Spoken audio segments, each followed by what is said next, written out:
The forest was tranquil, the gentle rustling leaves blending with distant birdsong.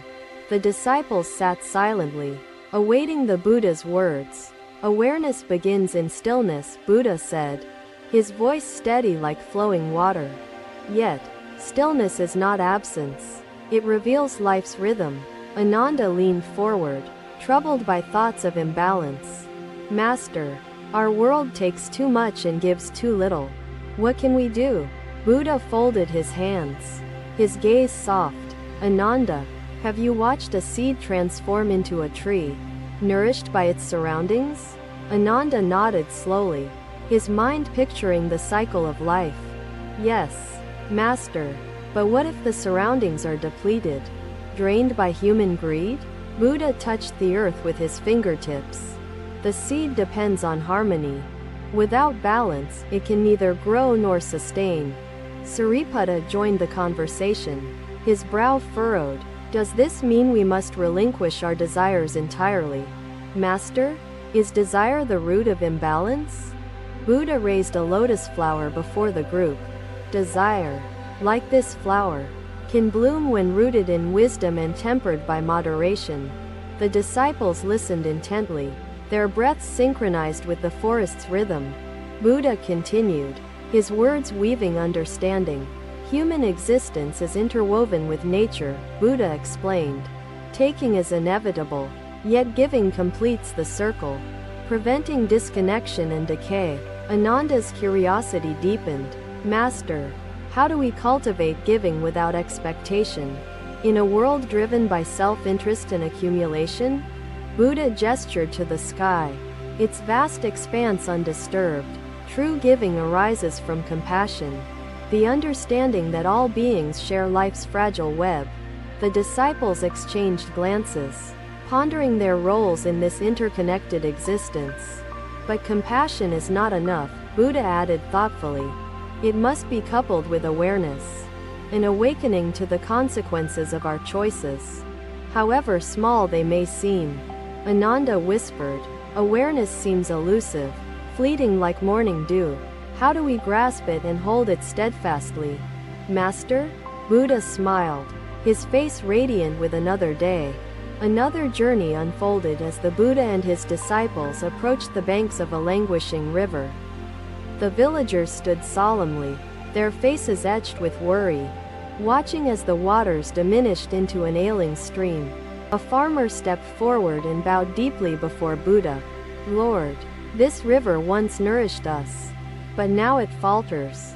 Buddha knelt beside the stream, his fingers tracing the dry, cracked soil. The river mirrors the actions of those it serves.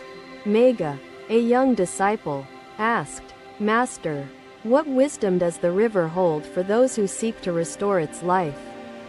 Buddha lifted a pebble and let it drop into the water. A single ripple touches every corner of this stream. The disciples observed the gentle ripples, understanding the metaphor before Buddha expanded. Our actions ripple across existence, shaping harmony or imbalance. A child, her eyes filled with innocence, approached Buddha and asked, Master, how can we bring the river back? Buddha smiled gently, by giving back to the river, as it has given to you. Balance begins with reciprocity. The farmer clasped his hands together. Lord, how do we practice reciprocity with the earth, when scarcity drives us to take? Buddha gazed at the trees lining the riverbank. Observe the forest. Its roots hold the soil, its canopy shelters life. It takes mindfully. The middle path teaches generosity alongside restraint, fostering balance within academic pursuits. The disciples murmured affirmations, their voices blending like a harmonious choir. Mindfulness lays the foundation. Action rooted in understanding and compassion must follow. Like rain nourishing parched earth, a fisherman stepped forward, his net heavy yet empty. Master, my family depends on the river's bounty. How do we survive? Buddha replied, sustainability requires sacrifice and adaptation. Take only what you need. Let us spend this day in mindful reflection, Cultivating gratitude for the gifts often unseen, the Buddha instructed. The disciples murmured their agreement, their hearts and minds opening to the teaching. Master, Sariputta interjected, this balance you speak of, does it apply universally to all forms of life and existence? Buddha nodded. Life is interconnected. Sariputta, balance nurtures all beings, just as imbalance harms the web of existence. The villagers knelt before Buddha, seeking guidance. Lord, where do we begin? The damage feels overwhelming, the solutions distant. Buddha picked up a handful of soil, crumbling it between his fingers. Begin with the soil under your feet. Rebuild. Sarika, a professor of ethics, approached the Buddha with reverence, her expression shadowed by inner conflict. Master, she began, her voice tinged with worry, I struggle with judgment and criticism within the academic halls. The villagers promised to replant the trees they had cut down, vowing to heal the earth they had exploited. A disciple asked, Master, what if the river takes years to recover? How do we endure the consequences in the meantime? Buddha placed his hand upon the disciple's shoulder. Patience and perseverance are the companions of meaningful change. Endurance reveals hope. The disciples reflected deeply, understanding that their actions today would echo into the future. For better or worse, the river flowed faintly, yet its rhythm, though weak, seemed to carry the promise of renewal beneath its surface. Buddha turned to the villagers, his eyes filled with kindness. Understand this, the river is not merely a resource to you. It is a guardian, a teacher, a mirror of your relationship with the world around you. Buddha continued softly. A merchant among the crowd asked, Lord, can the river truly thrive again if it has suffered for so long? Buddha replied, yes, just as a wounded body can heal with care and time. Restoration begins with sincere commitment. The disciples internalized this lesson, seeing in the river's plight a reflection of the wider disharmony in the world. A young villager approached Buddha, holding a cracked pot. Master, my pot leaks, yet it carries what I can salvage. Buddha smiled. The pot, though imperfect, serves its purpose. The same is true for efforts to restore balance. Imperfect yet essential. The villagers bowed their heads, inspired by Buddha's humility and wisdom, ready to embark on the path of restoration. The river glistened faintly under the afternoon sun, its modest shimmer promising a future shaped by harmony and mindful stewardship. Buddha stood, his gaze steady, his teachings planted like seeds in the hearts of his disciples and the villagers. The forest seemed to hum with gratitude as the first trees were replanted, the promise of renewal woven into its roots. Remember, Buddha concluded, to give as the river gives, and to take with awareness and humility. Balance will follow. The villagers and disciples vowed to honor the river and the teachings it had. Inspired, their hearts swelling with purpose. As evening approached, the first rains began to fall, carrying with them the hope of growth and the promise of restoration.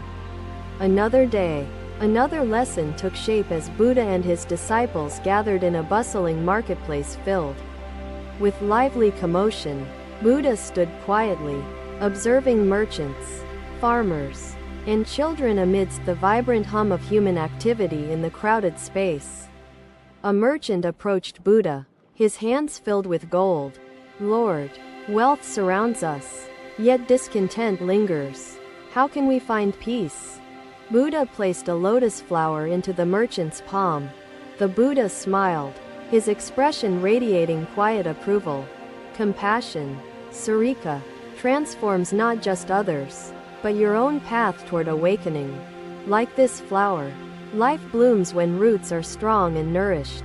The disciples watched in silence as Buddha continued. Interconnectedness is the realization that harming one part diminishes the whole existence. Sariputta stepped forward and asked, Master, how do we strengthen these roots amid growing disconnection between humanity and nature? Buddha smiled gently. We strengthen them through kindness, mindfulness, and the nurturing of relationships across all beings and systems. A farmer from the crowd approached Buddha, carrying an empty basket. Lord, my fields are barren. How does interconnectedness heal depletion? Buddha knelt and touched the earth. The land thrives through balance. Plant with gratitude, harvest with humility, and replenish what you have taken.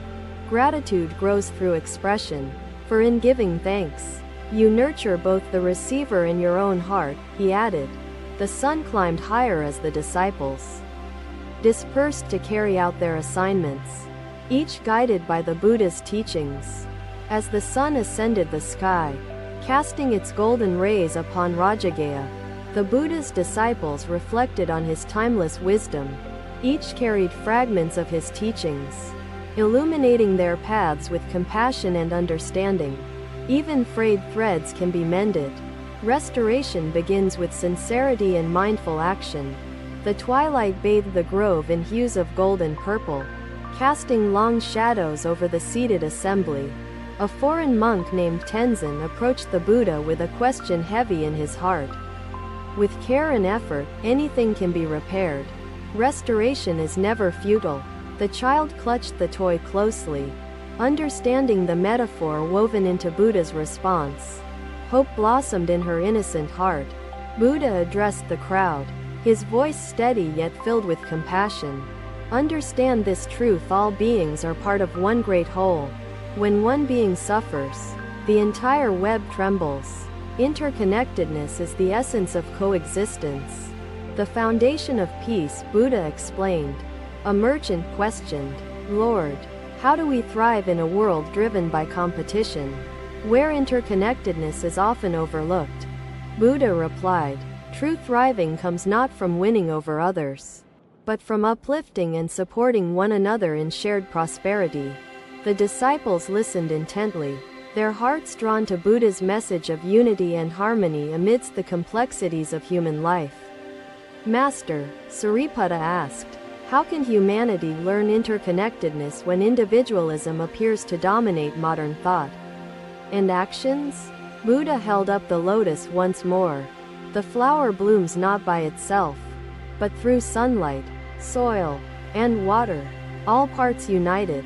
Teach this unity through actions, words, and examples.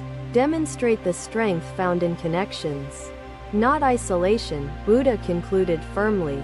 Achievements are offerings, not possessions. They belong to the collective, not the individual. How can we ensure future generations embrace this truth? Buddha gestured toward the children in the crowd. Teach them to see life as a shared journey, not as isolated pursuits.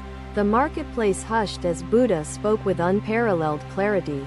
His presence rippled like calm waters, reaching every corner of the space. Ananda asked, Master, what if humanity's pursuit of modern advancements further distances us from this truth of interconnectedness? Buddha's eyes twinkled with wisdom. Modern advancements can serve interconnectedness when guided by compassion and awareness, not by greed or disregard.